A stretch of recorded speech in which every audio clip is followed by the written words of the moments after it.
Hi everyone, this is Harish Damam from NIQC Bangalore. Firstly, wishing you all a very happy Dasara. Hope your festival was good and you all are doing good. You might be wondering why we are in a supermarket. So, my project is all about warehouse management. Supermarket is very closely linked to the warehouse project what I will be speaking. So, when you see a supermarket, so generally what you see. So, as soon as you enter, you see there are a lot of welcoming gifts, offers which will be placed at the entrance, and then you go towards a section where like a food section where you get in. So again you pass by and you find all groceries, and then you pass by to another lane where you find all the beverages.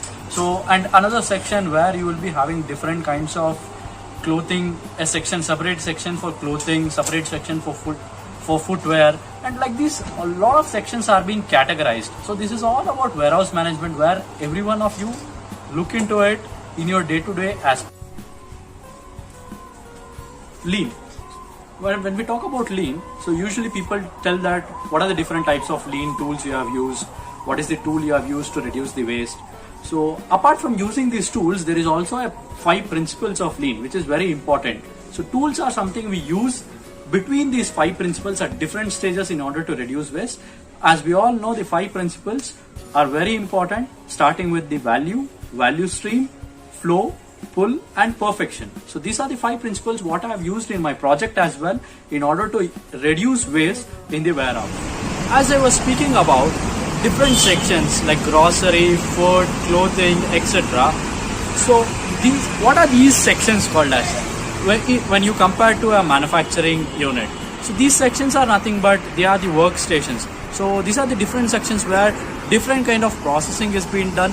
So similarly in our manufacturing warehouses as well, we will have different sections where different kinds of parts belonging to different families are being kept in different sections.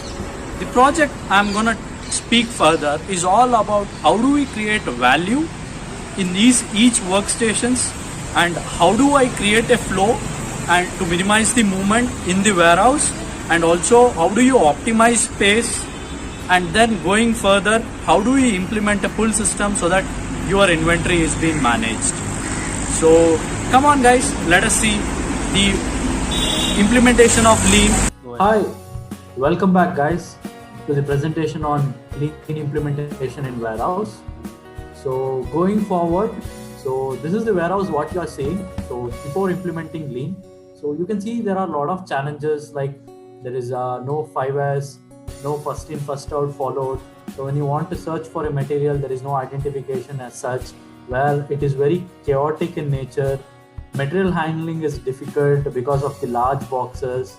So and there are repetitive movements wherein you can see when you have to find a material, or when you have to pick 5 to 10 different type of material, you need to move around different lanes and excess inventory, and there is no tracking of materials which are not moving as such. So these are the different challenges when you see in this particular warehouse.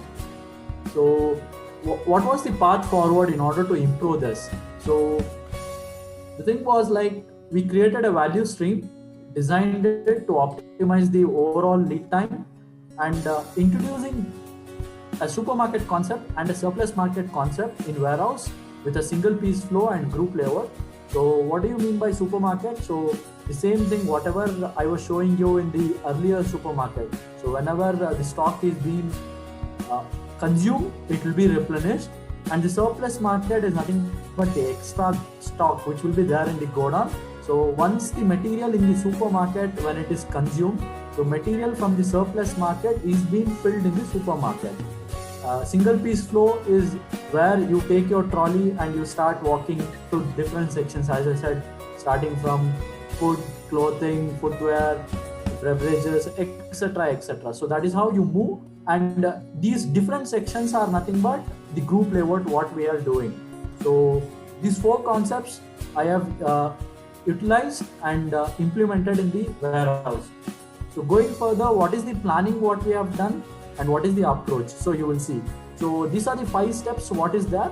So as I was speaking earlier regarding the 5 principles of lean. So the first one is value. The selection of family and models is the connection where the value we are creating, that is where different types of sections are formed. Second is the value stream. I am utilizing the lean tool called as value stream mapping and value stream design in order to implement this value stream to identify what are the opportunities and to improve on the non-value added activities.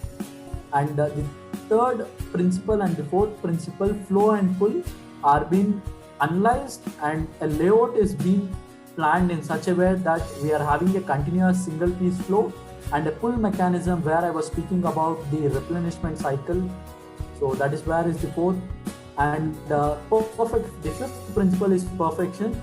Doing this continuously over a period of time to attain perfection is the fifth principle. So these are the 5 principles which I'll be using as a methodology, starting from selection of family to the business case, payback and Gantt. So the details of this approach is explained in this particular slide in detail. So the first thing, we will just go by step in the coming slides. So the first one is the ABC analysis of product and material. So in our organization also we have different kinds of products which belongs to different projects.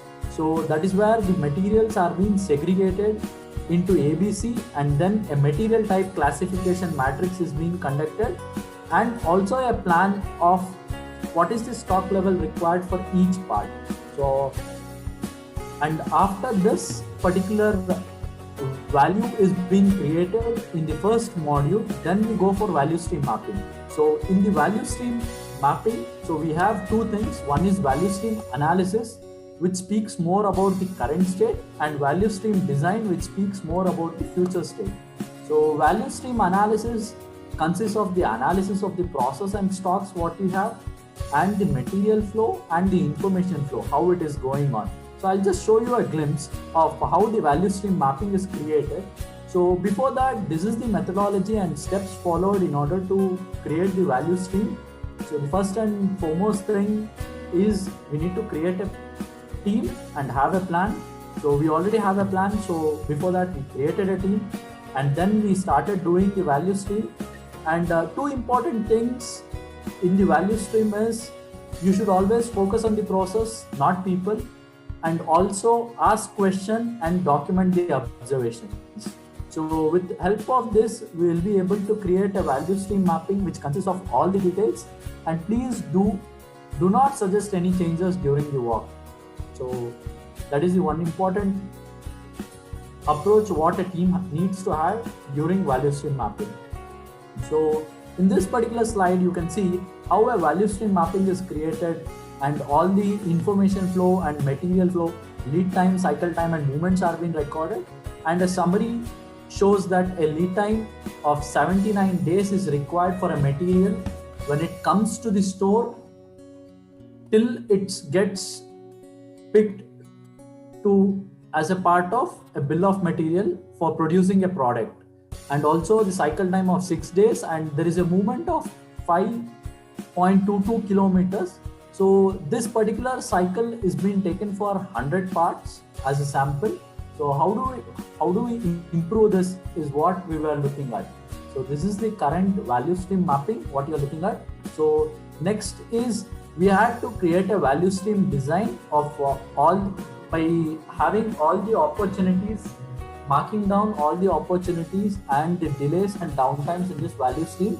And then finally we came out with a layout which will give a simplified material and information flow, a block diagram which signifies what is our supermarket and what is our surplus market, how the replenishment takes place and all other things were created as part of the 3rd principle and 4th principle, that is pull and flow and pull.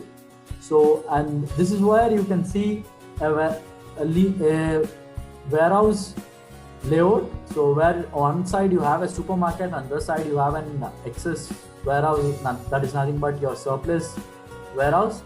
So once the stock in the supermarket is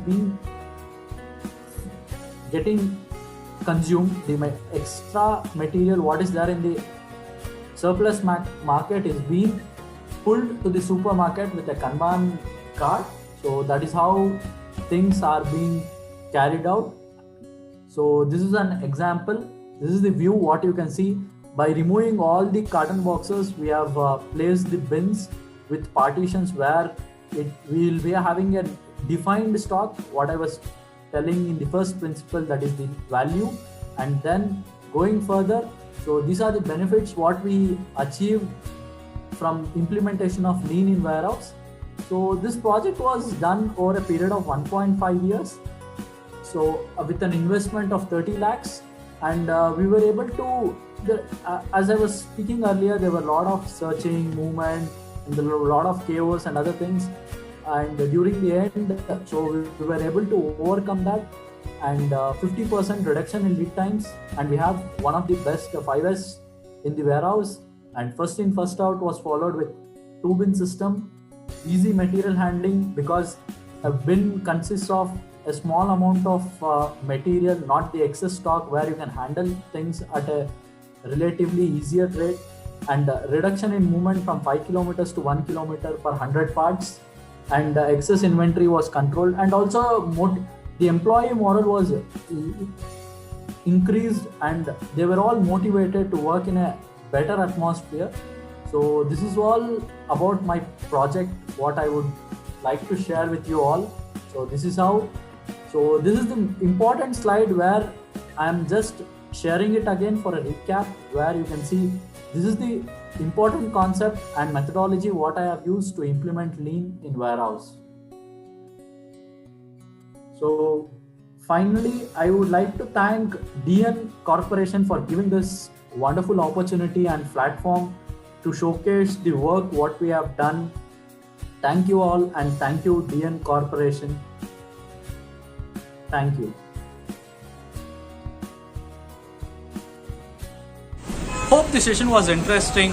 If you have any feedback and queries, please do comment below so that we can have further discussions, and also do like, share, comment and subscribe. Thank you.